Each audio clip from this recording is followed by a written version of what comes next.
Like, hey, how do you deal with trauma? Well, trauma counselor I had about 6 years ago, because it was so overwhelming. Compartmentalizing is not dealing with the whole thing at the same time, right?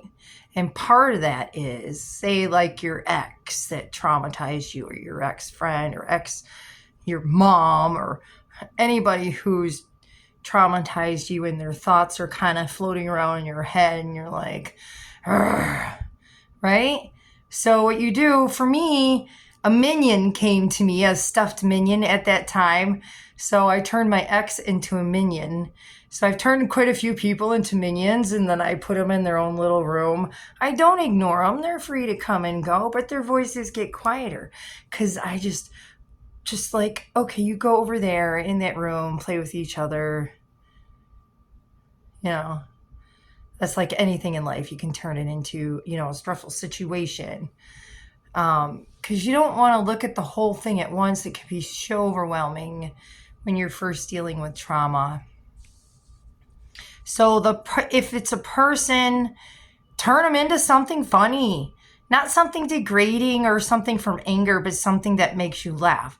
That way, their anger and their chaos have no more control over you. And every time one of the thoughts that's attached to them in the past that's still floating through, you'll picture the minion or the elf or the whatever dragon, whatever you want to turn them into. You can turn them into anything. And then next time you're picturing that thought and you see them in your head, they're going to come up as a minion or whatever you create them as. And then that past thought doesn't take on as loud of a voice because now you're laughing and then you forgot why it had your attention. You're like, oh, yeah. That's the past, not the present, not this moment. So compartmentalization and just taking one day, one moment, one small step at a time, especially after trauma. So start with compartmentalization, rest, and recovery. Take care of you the best you can. And then just keep going. Just never give up on yourself. That's how you recover. So now their voices sound like little Mickey Mouse noises.